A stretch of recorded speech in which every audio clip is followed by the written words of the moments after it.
would not allow the services to continue, and they arrested people who taught Torah.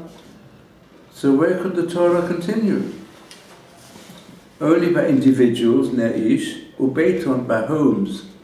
So the Torah went into the homes. And of course we've experienced this near our time as well. That was the situation in communist Russia, when they started turning against Jewish observance very strongly. They closed the synagogues, and they wouldn't allow teaching of Torah. And I've even had my own experience. I was able to go to Moscow when it was still under the communists. There were some refuseniks who continued Torah on the quiet. Or the central synagogue in Moscow was open, surrounded by KGB agents. And therefore, on my brief visit, I couldn't come from Israel. They wouldn't allow people, Israelis, to come easily. But I came as a Britisher, took out a new passport. So they told me, you can't go to the synagogue when you come. Only on the last day you can go, and the KGB will follow you to the airport. So what will happen? Just before I left, I could go to the synagogue.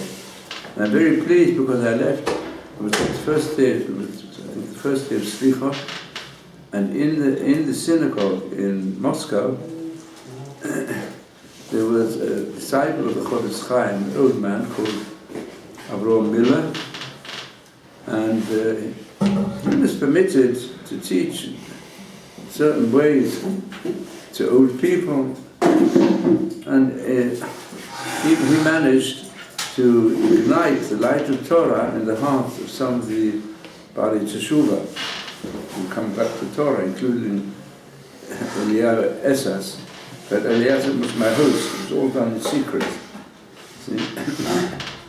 And then the places of prayer and the places of study of Torah were all underground.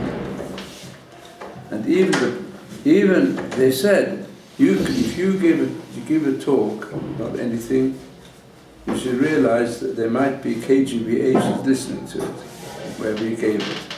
They used to allow Jews whom they suspected of doing various things, they used to keep them under watch from their secret service, and they gave them apartments in buildings where there was always a KGB agent put in that building to check up on the Jews. But they continued underground. And still remember, they told me, if you want to speak about the Russian religious persecution, be very careful. But they said, you can speak about Paro. You can speak about Egypt. And Egypt, Mitzrayim, has the same numerical value as USSR. So therefore, in symbolic ways you could talk about it. But it was very difficult. Nevertheless, it was a very, very adventurous occasion under the communists. That was the situation. They could understand the Hellenists. Ner ishu beito. There were still individuals who kept the light burning, and there were certain homes. And we had here in the yeshiva, we had the great tzaddik who had come up from Siberi. He was a maths lecturer, and he also occasionally put in a few words about belief in God. So he and his wife, his wife also to some extent, but he even more, they were sent to Siberia, and he had a hard time. But he came out when the first Olim managed to get out, and he was in yeshiva for 25 years conducting the Russian program of the yeshiva. It grew. And certainly had a great impact. That's Ner Isho Beito. So this is here at the head of the page I gave you. That is the essence of Hanukkah, and the laws of Hanukkah are both on the house as well as the person.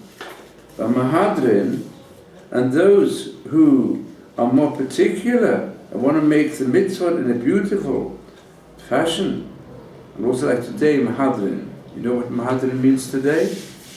Mahadrin. Mahadrin, what's Mahadrin mean? Kosher is more makpid than... Yeah. Yes, yes, there's Mahadrin in Dinei Shmita, there's Mahadrin in Kashrus for Pesach, there's general Kashrus, it's Kasher, but not Mahadrin. What's Kasher is Mahadrin. You cannot do Mahadrin in a Mahadrin. So Hanukkah, you also have 3 levels of observance. Level of observance of the minimum, Ne'isha Beito, then you have Mahadrin, and you have Mina Mahadrin. So what's the Mahadrin? Ne'elchol echad ve'echad. Because Ne'isha Beito means you can combine it in a family. It can be one person in every household who lights for everybody. But there's a Mahadrin, they make sure that every person in the household lights the Ner of Chanukah. And we do that. This in fact, there are 2 minhagim today, also about how to do it. So, some say, nevertheless, the Balabai, the father of the household, he can do it for all of them. But the simple pshat is each one has to light it separately. And then Mahadrin, we have 2 opinions. Those who want to do extra, careful. Bet Shammai say, Yom Rishon Madlik Shmoni, on the first day 8, and then you go down each day 1 less, and Pochet Volech, or Bet Hillel Omrim, Yom Rishon Madlik Achad, the first day he kindles 1, and then Musif Volech he adds on. Now, most of us, we all have the custom, follow Bet Hillel. In other words, and you find, according to different explanations how to do it, but all people who keep the observance of Hanukkah, they keep it according to Bet Hillel. They start with 1 and go up to 8. Also, they're all Mahadrim and Mahadrim. So this brings us to a difficult question. How is it in the Shulchan Aruch and in the way in which it's done in practice, both as Sfarim and Ashkenazim, everybody keeps the Mahadrim and Mahadrim. Everybody keeps to way of Bet Hillel, start with 1, go up to 8, and you have them each in each household. So you don't. And what is the lighting of the Hanukkah light? Is it a mitzvah of the Torah or a mitzvah of the sages? What Sages. Of the sages. Now there are many mitzvahs of the Torah, like eating matzah on Pesach, or all sorts of kashrus. And for example, also the 4 species. Also, you see, when you have the 4 species sold, you'll find that there's some, they say, kosher, on the surface of supervision, certain name kosher. Others, kosher mahadrim, and the greater rabbonim, more strict, and then even mahadrim and mahadrim, they cost a different price. And then everybody will tell you that you fulfill the mitzvah. You don't have so much money, because the mahadrim and cost much more, so you can fulfill the mitzvah also if it's kosher under reliable kosher authority. And the same applies to many other things. I mean, not everybody keeps the mahadrim and a mahadrim of Shemitah. It's too difficult, so they to keep that. And certainly when it comes to Pesach, so there's all different levels of observance, as we know, and it's widely accepted. How is it when all these mitzvahs of the Torah, you can choose and you fulfill your duty as long as it's 100% kosher, but you can be mahadar, do it better. Same as with tefillin. I mean, most Jews wear 1 pair of tefillin. There's some say mahadrin. In fact, they even say if a person is not up to the level and he puts on tefillin for Rabbeinu Tam, it's like showing pride. Yeah, but still, there's some who have the tradition to put them on. But let's say there's some who put on tefillin all day, so that everybody agrees you should only do if you're on a higher level. So, in all areas of the mitzvahs of the Torah, we don't have it recorded in the Gemara that you have levels of mahadrim and a mahadrin, and that this has been accepted by all Am Yisrael, and even people who don't even keep kosher, and they don't put on tefillin, nevertheless, they had particular to light the Hanukkah lights in accordance to the Jewish tradition. Why is this? Have you heard any answers, or do you know any answers? Tradition. But From the father's why is it father. different? Why is this different to all the other mitzvahs? It's only mitzvah d'Rabbanan. It's one of the festivals, okay? Festivals of the Chachamim, important festival. But why all this? Why this Mahadra? Why? No answer? You haven't heard an answer? There's a simple answer. The answer is like this, that you've got to understand, I'm going to give you an illustration from a refusenik who became about Teshuvah when he was in prison, called Yosef Mendelovich. I would like to invite him to talk, because I was quite close to him when he arrived. Just to give you an example. Yosef Mendelovich, when he was in prison, he became part of Teshuvah. So he refused to take off his tzitzis. So he had to starve, more or less. He refused to take off his yarmulke. Because he wanted to keep the whole Torah. He said, I'm not letting these Russians take away my choice. And as you know, what happened, by the way, I'm talking about what happened when I was in Moscow. It was on that Shabbos that I was there that the KGB came straight after Shabbos. They came to the home of a person called Yuli Edelstein. Today's a member of Knesset. I think he's even the Yoshev Rosh of the Knesset, is he? Yuli Edelstein. Anyway, they couldn't, according to their law, if somebody was teaching Hebrew language, yeah, that's okay. But they came in, and they took the besomim. Besomim are samim, yeah, samim. So they said, you have here drugs, and they could easily put a person to prison for having drugs in his house. And they took his besomim. They said these are drugs, and they imprisoned him. I think he was in prison for 2 years on a charge of dealing with drugs. Because they found drugs in his home. That's the sort of way they were working. So, when you have a religious persecution, so it's true that there was a whole big problem with Yosef Mendelovich because he was starving. And it's on Pesach, they would just give him bread. He refused to eat any bread. And matzah, I think they didn't allow matzah in the prison. So he lived on potatoes and so on. He was starving away.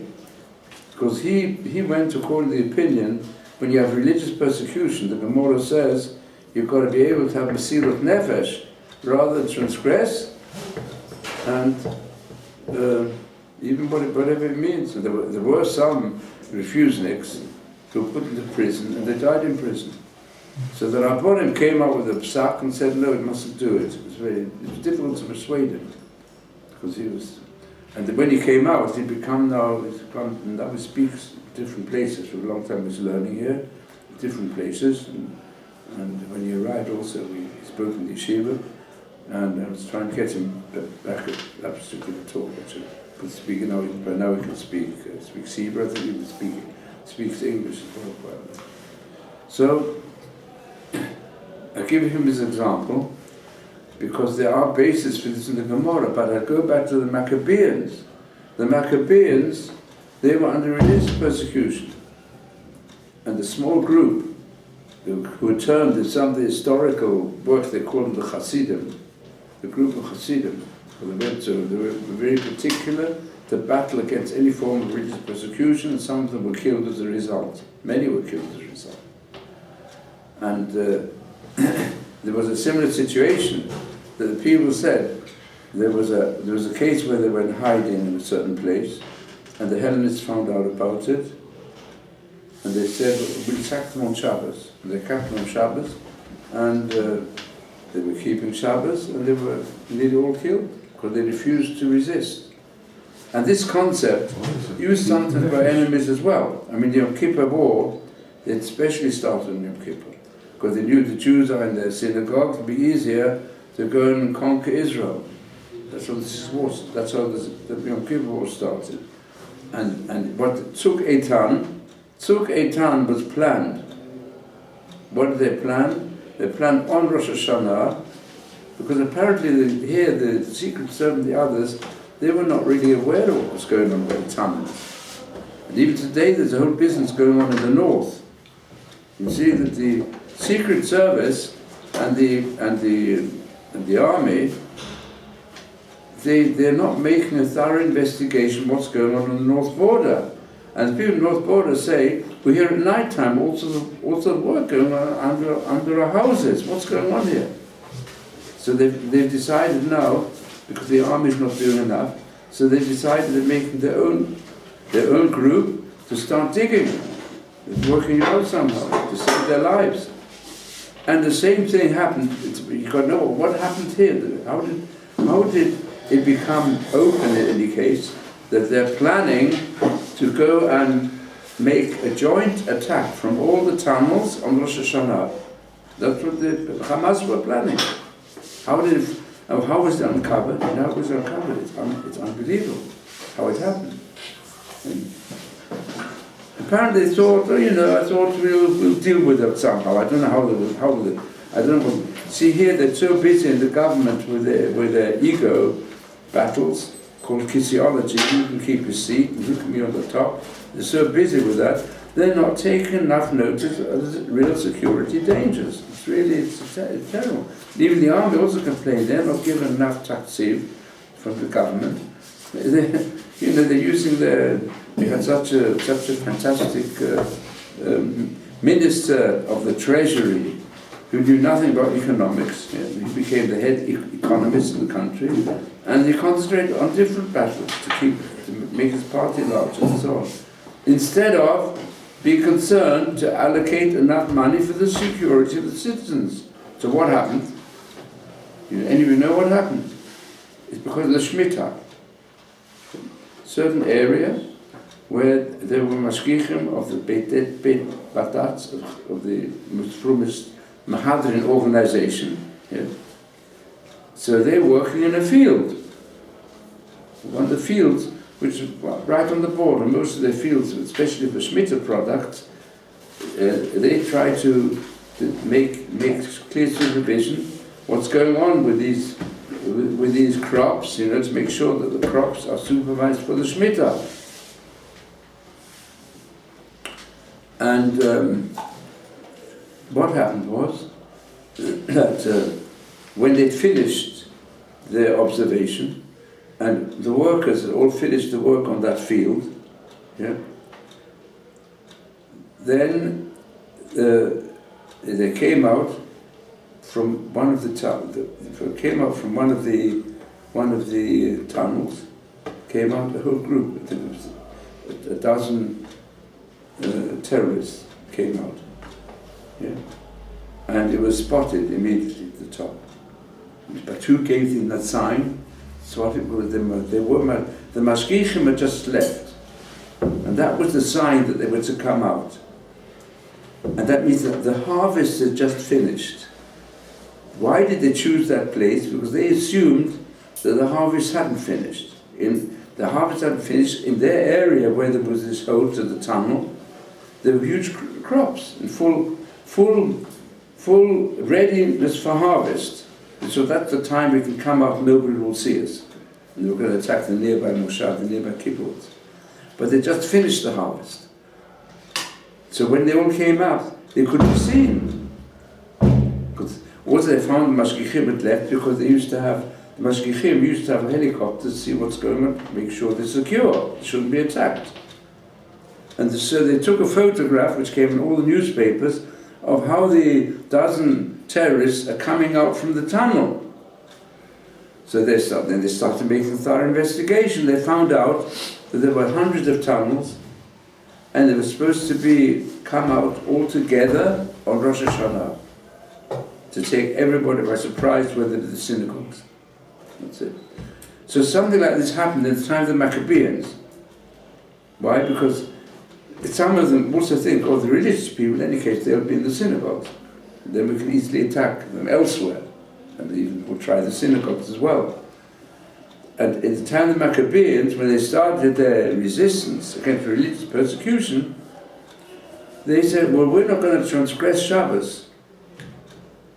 And therefore they said, on Shabbos you can't go and use weapons, because it transgressed the laws of Shabbos.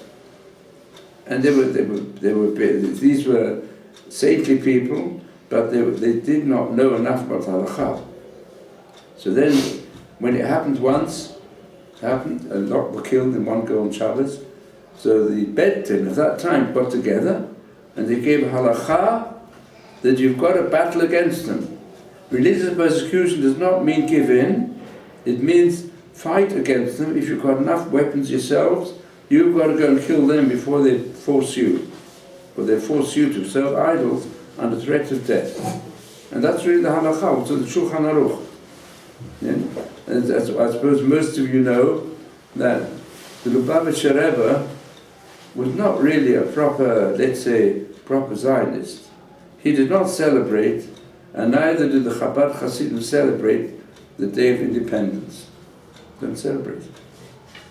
But they're very positive to protect the lives of the Jews.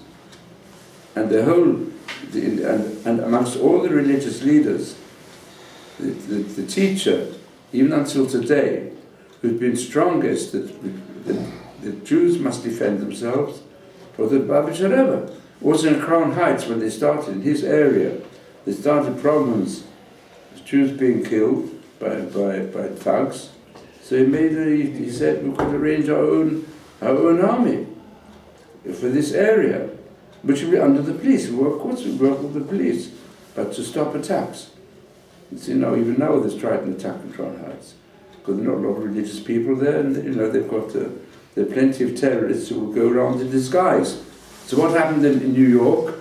He managed to get police officers, big strong policemen, who disguised themselves as Hasidim.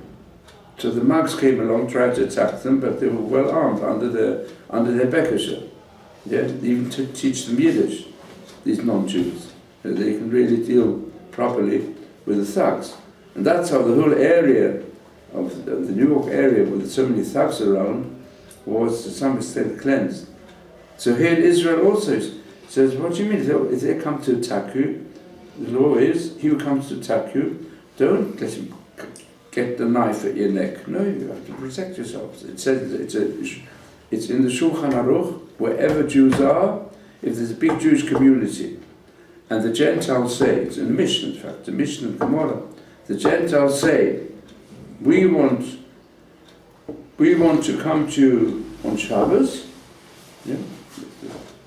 In the week as well, the same thing, but even on Shabbos they come to you and say, and all you want to do is, we only want to take cheap things from your barns, from your stores. The example of the mission is, they say a la carte, they say, all we want to take away is your extra straw for our cattle, we need it. Then the law is, if you've got weapons, you go and defend yourselves. Because they use it as an excuse. They'll say, we're coming to take a few possessions, and they will say to you, your possessions or your life, and as long as you give away possessions, so we'll let you off. Don't rely on it. Because they'll give possessions, it's really a parsha of the Chumash. Possessions, you've got to desecrate the Shabbos. You're obliged to, because it's the danger. Like the law is, let's say there's a person dangerously ill on Shabbos. So it's a mitzvah, even it says the great ones, the big Talmid of Hachamim, they have to desecrate the Shabbos in order to show people that you've got to protect life. So that's it. So the Maccabees, they made also a law, but you fight against them. So that's, now to come back to it, therefore they had at that time to cultivate the power of resistance in the homes, because everything else was closed. So the Chashmonei, they took it up and they went and spread it. And that's why we said the light of Hanukkah has to drive away all the darkness. So if it's got to spread Torah. Now, the reason why it's Mahadan, since you have given the reason, I'll give the following reason.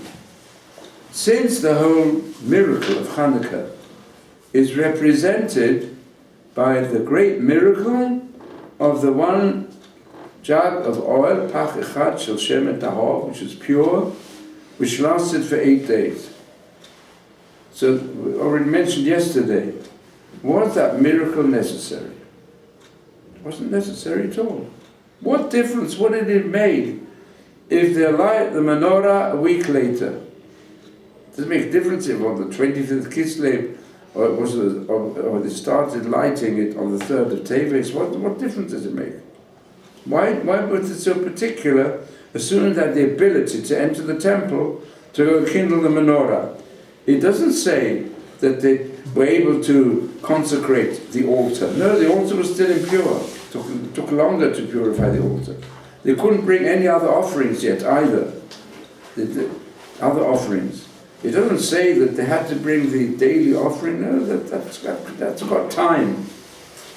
But what didn't have time was to kindle the menorah. And then, what difference does it make?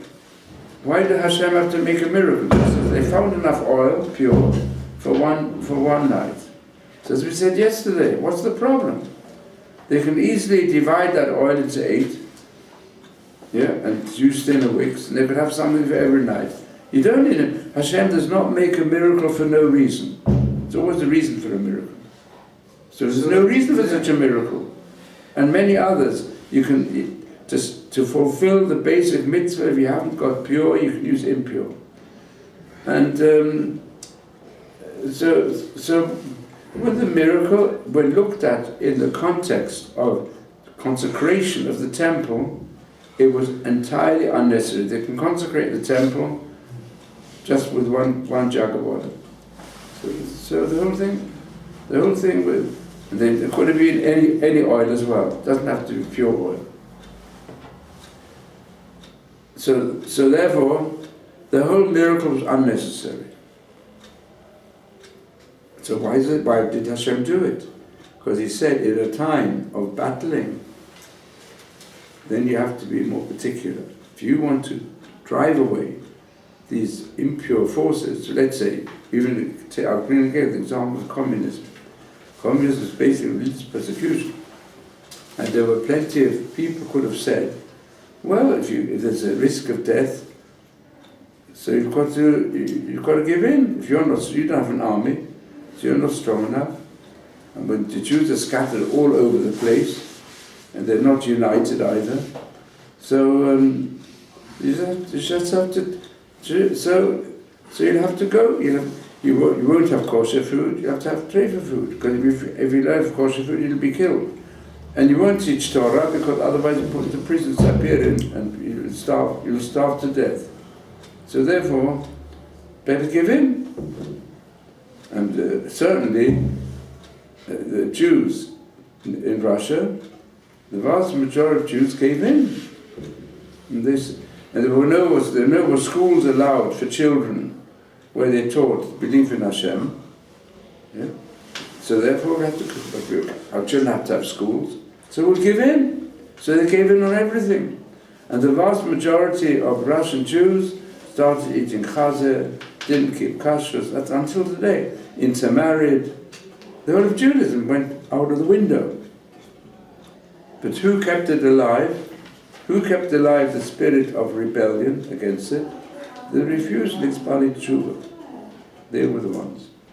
And they were the ones even who really caused communism to collapse. If you look at it more thoroughly, it was the Jews who showed the spirit of resistance. And that's why many of them went also, even when they were sent to Siberia, they kept on the resistance. And they did many things underground. And the KGB tried to get out. But see, officially, they had to find grounds which had some criminal aspect to them in order to keep a person in prison for a long time. So therefore they made up all sorts of stories, but still they had the spirit are being mahadrin. And that's what you have to do when you're faced with such situations. I'll say the same thing today, here in Israel. Why is there today in Israel, amongst the Haredim, and the greatest leaders of the Haredim, they say, don't dare go to the army. If the truth is, if there wouldn't have been attempts to go and call someone, today also, someone can be a conscientious objector. The people I know, I've had students who can conscientious objectors on the basis they don't believe in war. They've got a shit of pacifism, they don't believe in war, they say then they don't ever want to learn how to kill someone. Such people have that in mind. Even in self-defense, no, because in the end they'll say it's self-defense, then it leads to attacks and so on. Innocent people get killed. They don't want to be involved. No, they're influenced by Gandhi, by others. Never use violence against any terror. And that's their shitta. And they can get through with it. They free them from the army because there are causing problems in the army. Yeah. So today, it wasn't like that, you know. Today there's the Gedolim say everyone should avoid the army under any circumstances. First of all, because the army sometimes they don't keep all the laws of the ethics of the Torah, the army, because they don't always consult the Rabbanim. I mean, I've had situations individually where you say, let's say I've had students with Yeshivat who go to the army, and the army says, you know, you're only allowed to, if you've got somebody who's even throwing stones at you that can kill you, and is throwing petrol bombs at you and so on, then you shoot at him. Well, the army says, no, you can only shoot at his feet or something.